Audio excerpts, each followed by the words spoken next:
अंधे फकीर की कहानी। एक छोटे से गांव में एक अंधा फकीर रहता था।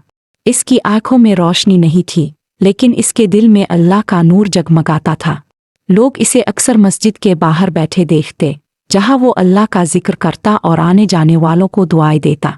एक दिन गांव का एक शख्स इसके पास आया और बोला, फकीर, तेरे पास कुछ नहीं, ना आंखें ना दौलत, फिर भी तेरी जुबान पर शुक्र है, ये कैसे मुमकिन है? फकीर मुस्कुराया और सुकून भरी आवाज में बोला, मेरी आंखें जरूर बंद हैं, मगर मेरा दिल अल्लाह की कुदरत को देखता है।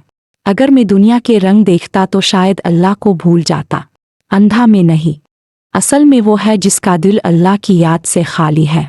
ये सुनकर वो शख्स हैरान रह गया। इसी दौरान कुछ बच्चे वहां से गुजरे।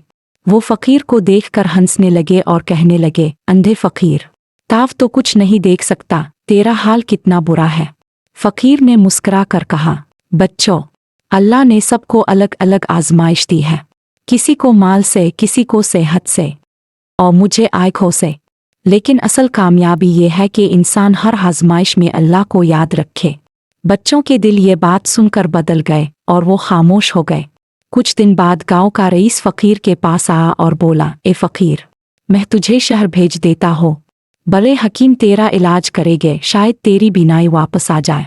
फकीर ने नरमी से जवाब दिया, ए रईस, अगर अल्लाह चाहे तो लम्हे भर में मेरी आंखें वापस आ सकती हैं, लेकिन इसने मुझे अंधा रखा है तो यकीनन इसमें भी कोई भलाई है। मैं अल्लाह की रज़ा पर राज़ी हूँ। ये सुनकर रईस की आंखों से आंसू बहने लगे और इसने कहा, ए फकीर, असल में तो देखने वाला ताव है।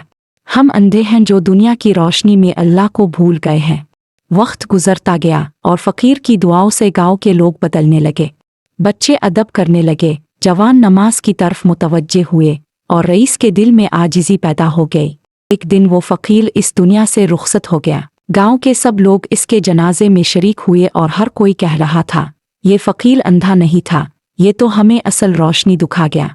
असल रोशनी ईमान की रोशनी है। सबक, इस कहानी से हमें ये सबक मिलता है कि असल अंधा वो नहीं जो दुनिया को ना देख सके, असल अंधा वो है जिसका दिल अल्लाह की याद से खाली हो।